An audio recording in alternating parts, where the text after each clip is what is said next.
Bienvenue sur Cam News 24, c'est l'heure du journal édition grand format de ce mercredi 24 février 2016. À la une de l'actualité ce soir, le programme des Nations Unies pour le développement célèbre son cinquantenaire. Ce 24 février 2016, une conférence ministérielle s'est tenue aux États-Unis ce jour pour l'élaboration de la nouvelle feuille de route du PNUD pour les prochaines décennies. Retour ce soir sur le partenariat entre le Cameroun et le PNUD avec bien évidemment quelques témoignages. Financer le monde rural, c'est garantir la prospérité. Message en filigrane lors de la séance d'information sur la campagne de mobilisation en vue de la création d'un établissement de microfinance agricole ce jour à Douala. L'initiative nationale est de la Chambre d'agriculture, des pêches, de l'élevage et des forêts du Cameroun. Et puis sport, football, match en retard de la troisième journée de Ligue 1 cet après-midi au stade Bipanda de Douala. Union sportive locale est venue à bout de la Panthère d'une des 2 buts contre 1. Le compte rendu de cette confrontation à suivre dans cette édition. Voilà pour le sommaire. Une fois de plus, bienvenue au journal. Cinquantenaire, 50 ans, bien évidemment, après sa création en 1966, le PNUD est plus pertinent que jamais. Chef de file du système des Nations Unies pour le développement dans près de 170 pays et territoires, il apporte aux pays des connaissances, des expériences et des ressources afin d'aider les populations à bâtir une vie meilleure. Pour marquer cette occasion, le PNUD a accueilli donc une conférence ministérielle, conférence dans laquelle l'ensemble des États membres de l'ONU étaient donc conviés et devraient faire part de leur vision quant à la manière dont le PNUD, au cours des prochaines décennies, pourrait contribuer le mieux aux efforts déployés par les pays pour atteindre les objectifs de développement durable. Donald Anuzwa.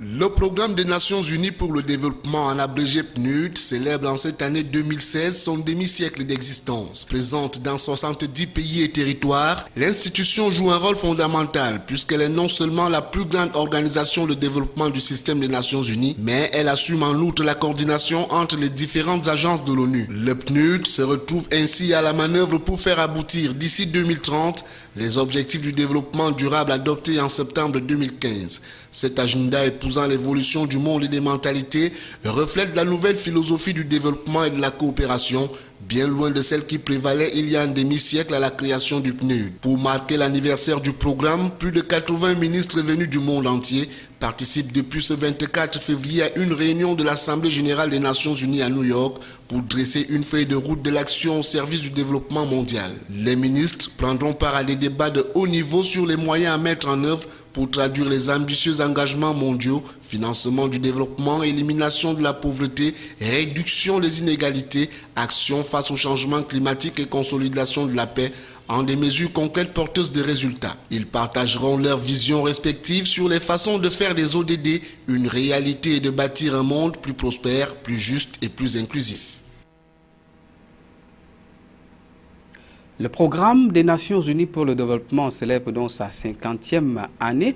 Un regard sur sa présence au Cameroun laisse donc entrevoir des efforts déployés pour son soutien au pays, entre autres dans la lutte contre la pauvreté, l'amélioration des conditions de vie des populations dans le septentrion, des efforts qui en appellent à d'autres pour le développement total du Cameroun. Colin Bekatal.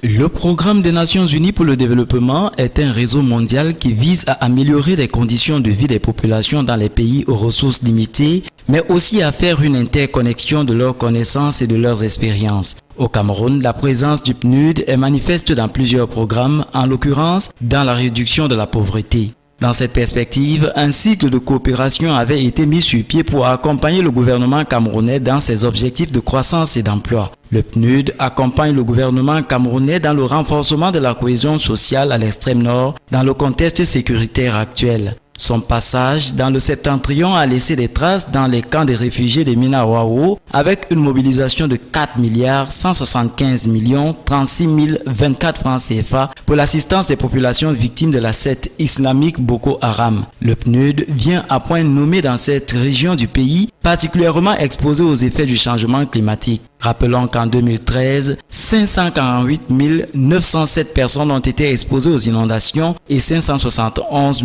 003 personnes à la sécheresse. Le constat qui émerge au regard de ces situations est que les communautés les plus vulnérables n'étaient pas dotées des connaissances et des ressources leur permettant de faire face à des conditions climatiques extrêmes. C'est conscient de cela que le PNUD a mis sur pied une formation des radios locales et des centres d'écoute, d'orientation, de conseil et d'accompagnement sur les bonnes pratiques agro-pastorales, la gestion des risques de catastrophes et le volontariat. Le programme des Nations Unies pour le développement au Cameroun travaille aussi sur des objectifs du millénaire adoptés en 2000. C'est le cas des objectifs du développement durable en abrégé ODD en faveur des jeunes.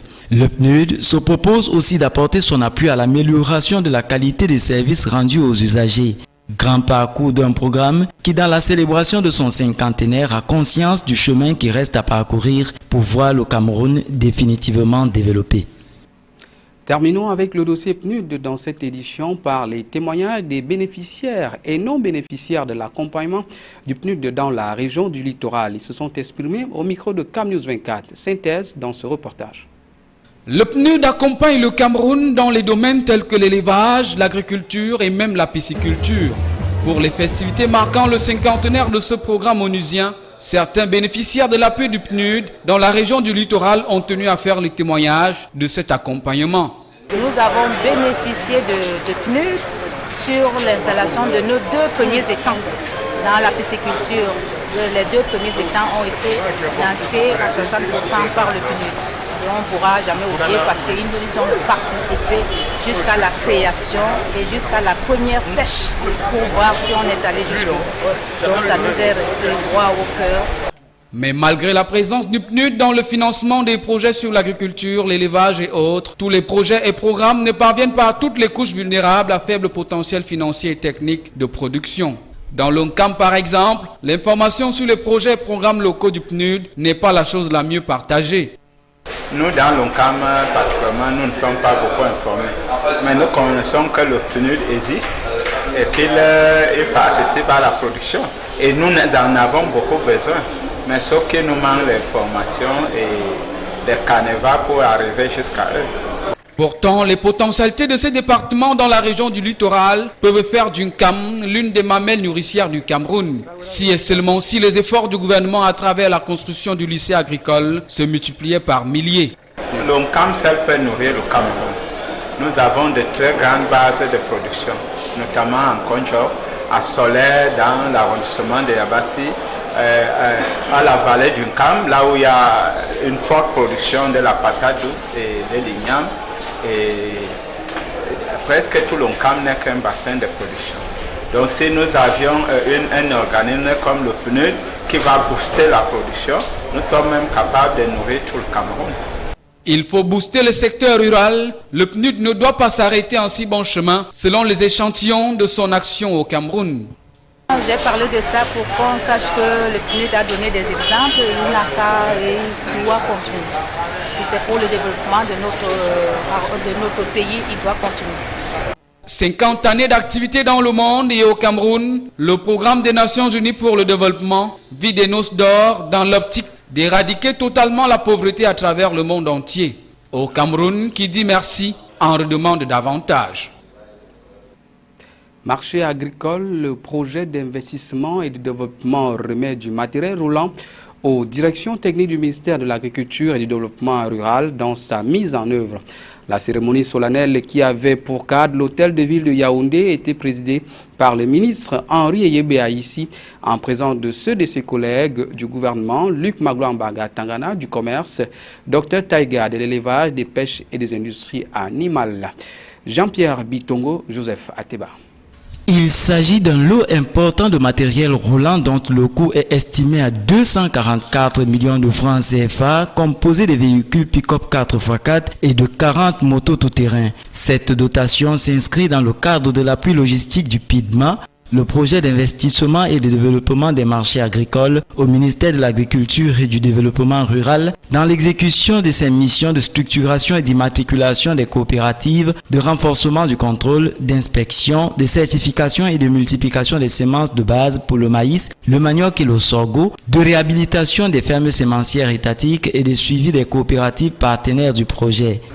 Une campagne d'information sur les services qu'offrent les différents projets, notamment le PIDMA, le projet mis en place par le gouvernement au niveau du MINADER. Il s'agit que les gens sachent ce qui est offert, qu'ils puissent attendre sur le terrain les services, mais surtout qu'ils aillent les solliciter. Les appuis conseillers en l'occurrence, l'encadrement de ceux qui produisent des semences. Ce matériel qui a été ainsi affecté permettra donc de faciliter la mise en œuvre et le suivi des activités nécessaires à l'atteinte de l'objectif de développement du PIDMA.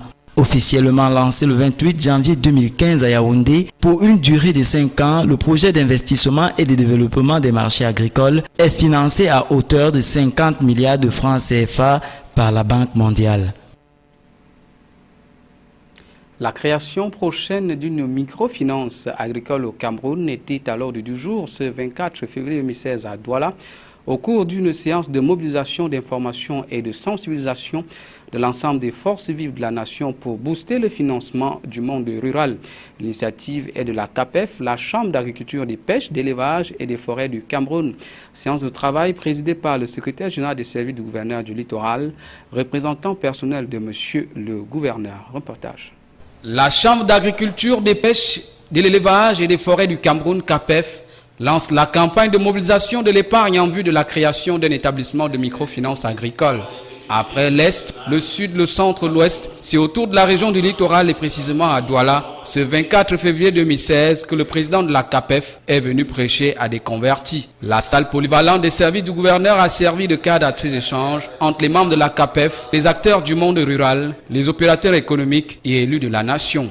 L'initiative vise à susciter l'adhésion financière de tous les détenteurs des capitaux à travers des souscriptions à l'actionnariat allant de 10 000 francs CFA à 2,5 millions de francs CFA. Le nerf de la guerre étant ce qui manque le plus au secteur agropastoral. La microfinance agricole se veut ainsi être un catalyseur pour l'accès facile au financement des seigneurs de la terre et du monde rural. À la suite du chef de l'État qui a créé la banque agricole, nous avons pensé qu'une structure qui assurerait le relais, qui compléterait l'action de la banque agricole sur le terrain, une structure de proximité, telle que le paysan sort de sa ferme avec les bottes, sentant toutes les odeurs que vous pouvez imaginer, les bonnes odeurs de la ferme, qui ne sont pas obligés d'aller s'aligner, faire les rangs, pour accéder dans un bureau climatisé, feutré, etc., qu'ils viennent trouver dans le village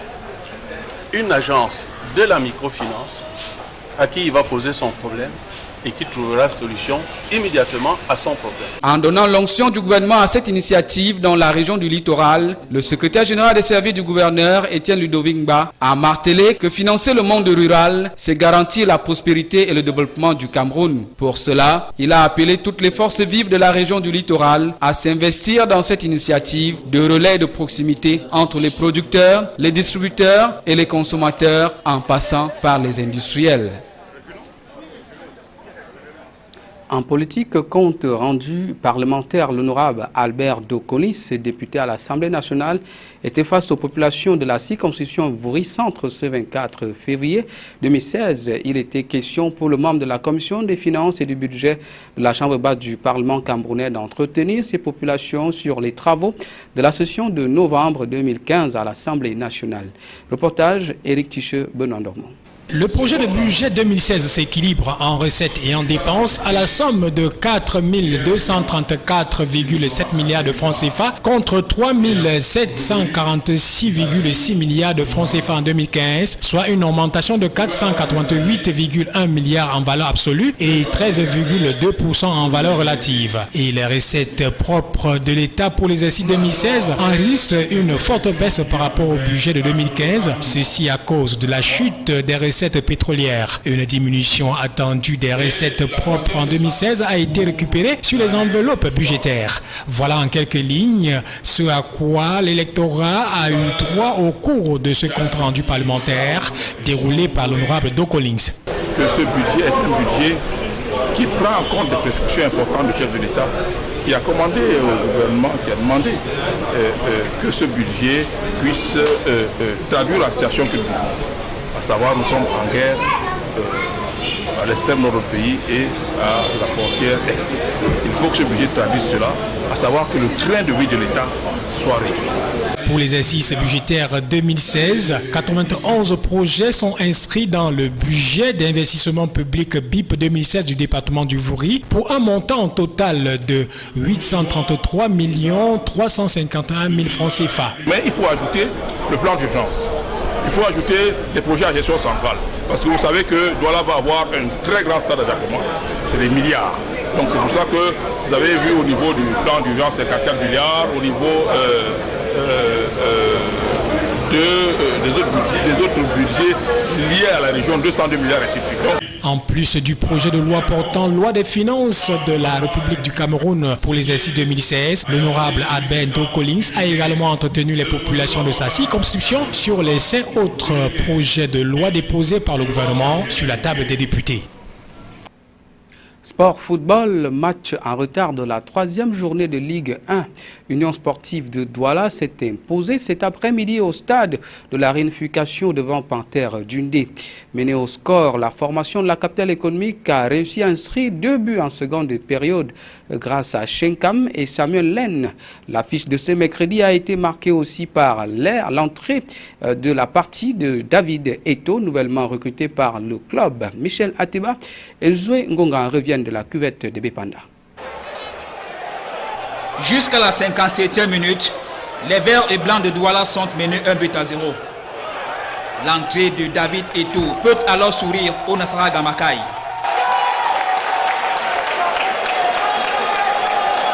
Soit en 16e minute, Samuel Lane, seul sur un couloir, passe en revue 3 joueurs de la Panthère Sportive Dundee. Sa frappe en pleine lucarne est presque imparable. Poussé par son public devant une panthère tétanisée, Shenkam Michel donne l'avantage à l'Union de Douala à la 82e minute.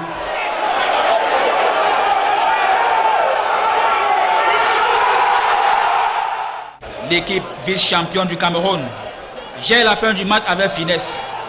La Panthère Sportive Dundee, qui avait pourtant ouvert le score à la 6e minute de la première mi-temps, laisse filer 3 points à Douala.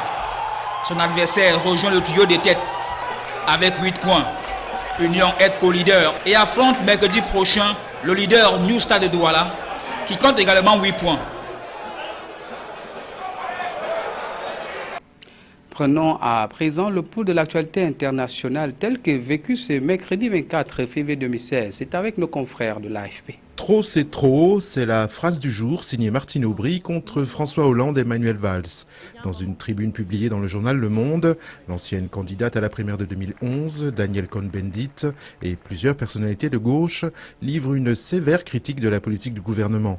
Ils réclament un changement radical de ligne sous peine d'une défaite programmée en 2017. Coup d'envoi de la négociation entre l'assurance maladie et les syndicats de médecins libéraux sur la nouvelle convention quinquennale.